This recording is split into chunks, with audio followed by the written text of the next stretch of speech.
supposed to say, man? Okay. First of all, let's start with the intro. I thought Bilal was your Okay. Well, hello, ladies and gentlemen. Welcome back to Look. I'm your Look number 1. I'm your look number 2.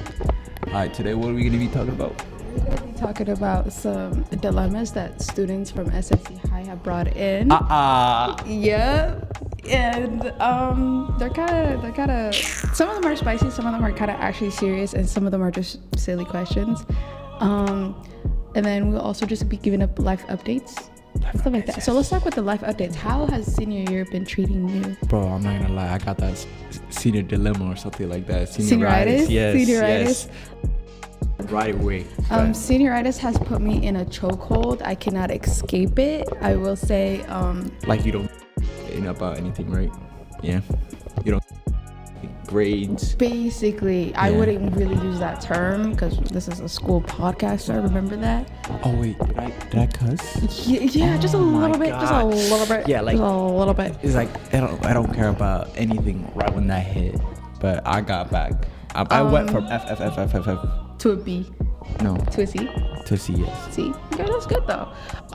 For me, it just kind of have put some things in perspective, like what's important, what's not. And I don't know, I'm just in a mood where it's just like, as long as I graduate, so be it. You know what I mean? And wait, are you like certain right now that you can call?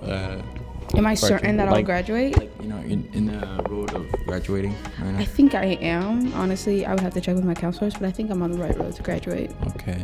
I mean, I went from, I failed English. This is the second. How do you fail English? You speak it every day. No, I know. I just don't understand the way they just teach us a little bit dumb for me. Yeah, I mean, I understand. I feel the same way about math, but this year's math teacher, I genuinely love her. She's amazing, and she's made it easier for me. We're not gonna say names, but the way she explains it, I understand it. So I think it really depends on the teacher rather than the subject, because there's certain teachers that you can learn one subject from them and it would make no sense, but then another teacher can teach the same exact subject and it just clicks. So for some people, it's the teachers. For me, it really depends on the teacher rather than the subject. Honestly, I could say the same thing because I experienced the same stuff last year. You know what it kind of reminds me of? It kind of reminds me of Duxi. One ma'alin could teach you in one way and it wouldn't make any sense, and then another ma'alin could teach it to you and it would be just amazing. I had this one ma'alin, Abdurrahman. If you're seeing this, I hope you have a great life. I hope you're living to the fullest. And then I also had this one ma'alin, his name is Umar. I can't say too much, but yeah, it really just depends. Is it mostly because of the way they how they talk, or how if they hit? It's why? Because Umar was just he was basically very how do I say this without being mean? Yeah, that for sure, but he also had uncontrollable confidence. He had too much ego.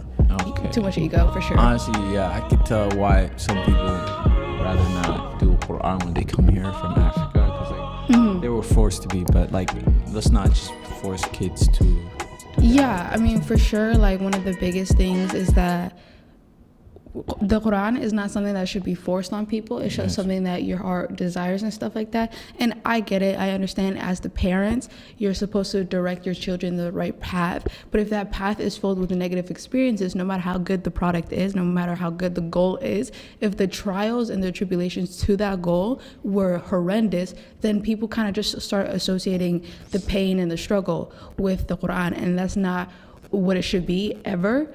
But we just live in a culture where that's just the experience. And I feel like that's why we slowly see the new generations becoming less and less religious, because when you kind of go through that path of pain and struggle and confusion, it really doesn't set up a good future. Yeah, and for the people that are saying that was not that stuff doesn't exist, look at Saudi Arabia. They learn and they love the Quran. And they learn from it. So, when it comes to that subject, for example, Saudi Arabia and many of the Middle East countries that are like very proficient in the Quran, or like very like Islamic countries, they have a separate way of teaching their kids from a very young age in Islamic school. And you see higher like hafiz levels and like all these things. It's because they actually go in a way where the kids want to learn and they're eager for it, rather than in certain countries where it's more like fear in them. Yeah, actually that is true. But one more thing for that, it's more like, do they actually pay? Does the government pay the teachers there? Yeah, it's a government institution. So right now, it's like the ones in Africa, the government doesn't pay them mostly. Yeah, mostly the parents pay the teachers. And sometimes the teacher's not really either well educated, and they don't really further explain what the Quran or what they mean each letter, because not all Africans or like any countries speak Arab, so they're not gonna better understand what the Quran is saying or anything like that. So I would say like it's better. Actually, it would have been easy if the government were to pay them. Yeah, I feel like if it was a government institution where they would have qualified professors to teach it, then I feel like the process would have been so much more easier. I feel like the experience would have been so much more better and less traumatizing. True. But I mean, it's not only that, it's like a cultural thing, you know what I mean? Like in our culture, they learn it by like a ma'alin is considered like one of the highest rankings and stuff like that. Like honestly, that's a very respectful. I swear, if you heard this quote right here, I'm not gonna lie to you. My mom told me, my dad told me, my ma'alin told me, who do you fear the most? Okay, yeah. Who do you fear the most? What do you? Allah. Then what's the second thing? My mom. Okay. Probably. Okay. Let me tell you what they told me. Okay, is. Okay, no. First thing, the first two things, that's what I got. But the third thing, no. Your ma'alin? It was my ma'alin before my dad. It was my ma'alin before my dad. For me, oh my God. So like the thing is, when you have a female ma'alin, there's no respect level. Cause like when a male ma'alin. Actually, I think I had a ma'alin. A female ma'alin. Yeah. For me, like when I had a female ma'alin, I still remember her name and everything. And I remember I would be so afraid of her because she would only come Thursdays, Fridays, and Saturdays, right? And I swear to God, when Thursday was coming around, Wednesday night, when Thursday morning was about to come, when I tell you I would be in my bed shivering. Like that's how bad I used to be afraid of her. And the thing is, if a kid is that afraid of you, you're doing something clearly wrong. Like that's not something that should happen. That is true. And actually, what is the worst thing they done? Probably the public humiliation is like it's like a worst tactic they can use like on your psyche. Like that's probably the most messed up thing. No, what about you know what I just realized? Yeah. Anyone who hasn't gone to Islamic school or isn't Muslim is going to be so confused about this whole topic. That is true. Sorry guys. We're just going to move on with this. We're just going to move on. Yeah. Okay. Do you want to go through the dilemmas? Dilemmas, yeah, actually, let me hear it. Okay. This one is it's more like a personal opinion one. Okay. But do you feel like you kind of give up a little bit of your culture, a little bit of your identity when you come to America, like whitewashed a little bit? Do you feel like you're losing a little bit of your culture living in America as what you lived here most of your life? So like first generation. Honestly, yeah. Actually, you start to lose your home language and everything. That is true because I myself right now I experience that from me because I'm mostly because people here like some Africans are like a little bit toxic and I don't interact with them they're just like a little bit like that. So, but I just don't interact with a lot of more Somalis more recently. Yes, I do. I interact with more Africans, but like I don't interact with my own language as much as before I used to as a kid. I feel like as a kid, like when I used to be in elementary school and stuff like that, I saw being Somali as like one of the worst types of being Africans. Like out of all the Africans, like the whole continent of Africa, out of all the countries, I feel like Somali came like low. You know what I mean? I don't know what gave me that mentality, but like I feel like there was a point in my life where I was embarrassed of being that, but then I don't know what just clicked, where I was just like, hey, this is what I am. I really can't change it, and there's really no point of fighting with myself internally about who I am, because it's not going to change. I'm always going to be Somali at the end of the day. And then it's also the fact that we don't really teach our history like that. You know what I mean? We don't really think about our cultural richness and stuff like that, and I feel like that's what's causing us to lose so much pride in our country and in our flag, because we don't really teach anything about our history. Like, honestly, that is true. Like, I had to research some questions for myself, but and the thing is, it's not like something that previous generations are at fault to. It's because of the circumstances. There was wars going on, there was all these things going on, and when these like horrific things happen, there is a part of culture and there is a part of history that's lost through wars and through tragedies and through like natural crises. Like, I know like there's a flood going on right now, which our hearts go out to them, but I mean, during those, like, when there's a tragedy going on, your mindset is mostly survival, not preserving historical stuff. And Somalia has had so many wars, it's had so many natural disasters, that it's like our historical aspect of our cultures and stuff like that is basically ruined. And I feel like we kind of lose a little bit of that. And then when you come here, like as a kid, you kind of try to assimilate with the culture here, and you kind of be like, okay, if I want to be more accepted here, I gotta lose that little bit of my culture. Like, I know, for example, like people call me Sophie. That's not my name, but that's what people call me. I know people call you AB, and that's the thing, like we kind of have to like sacrifice a little bit of our cultural heritage and a little bit of our cultural identity to kind of like fit in a little bit, you know, right? True. But yeah, I honestly could have said you just described everything. You just said everything I could have said, but you know. Okay. Alright, let's get on to with the dilemmas.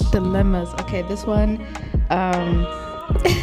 mind you, these are all SSC students, okay? All You're anonymous. lying. Please tell me all this anonymous. Like, I don't know who these come from. I just put a lot, like a very short like Google form, and I only sent it to half of the school. Like, well, not really. I put it on my story. I put it on my Snapchat story, and I said anyone who wants to like slide up and respond, go ahead, you know.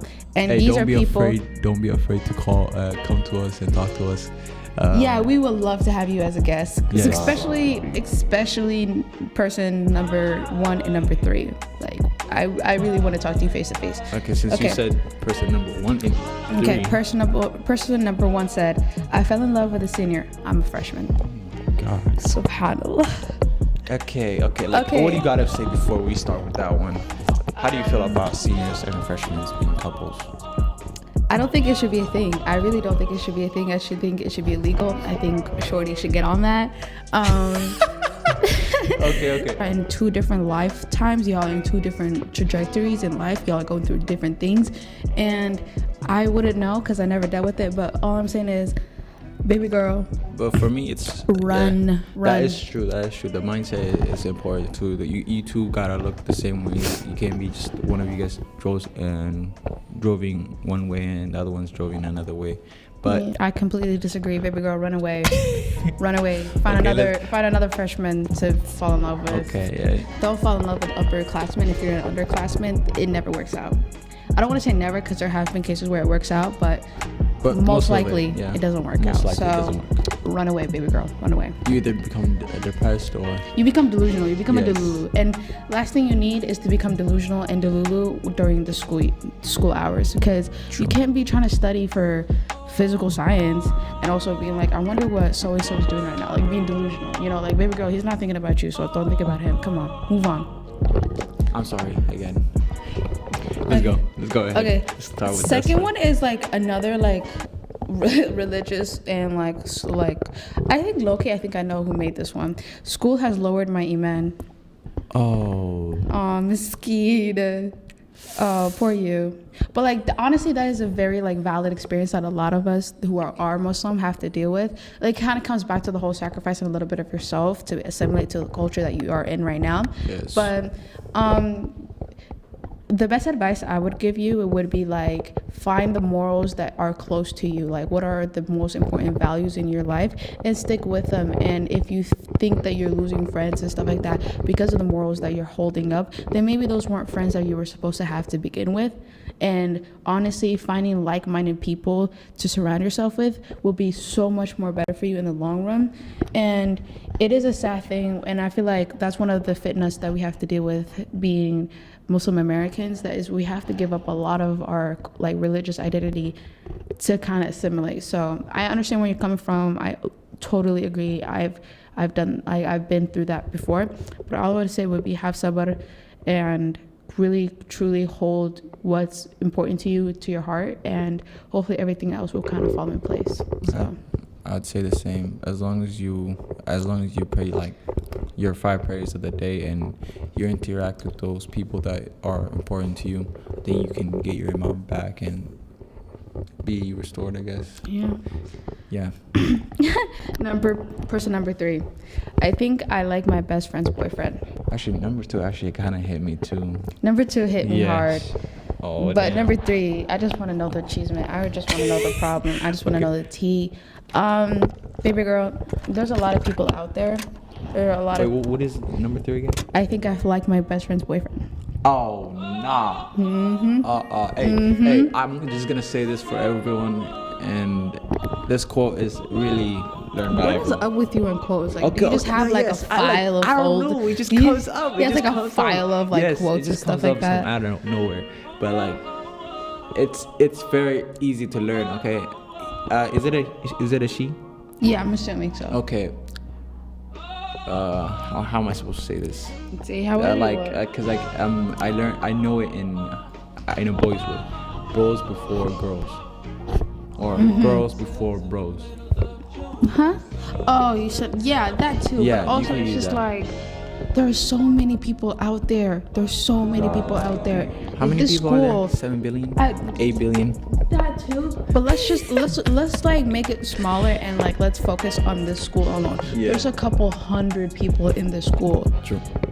Please find someone that isn't your best friend's boyfriend. That's all I'm gonna say. Like there could be literally everyone else. Also, Are you paying? Do you pay money? Or do you pay money to watch it, the fight? no. I don't want to say no one fight. I'm trying to stop the fight, and all I'm saying is I understand I don't know that. why I'm so. Hey, anyways, I understand like emotions are involuntary and you can't control who you like, but you can control how you react to those emotions. And I would say don't tell your friend that you like her boyfriend if that is a friendship that you want to keep. And just my personal advice would be, girl, thug it out and find another person to like, because Use that best quote. Girls before bros, or bros before girls. yeah, basically. I want to go out to a big concert, but I have a huge final semester test exam on Monday. I think we already know what to do with that one. Girl, that's literally you and everybody else. Yes. Like, Yeah. personally, my personal advice would be go to that concert. You only live once.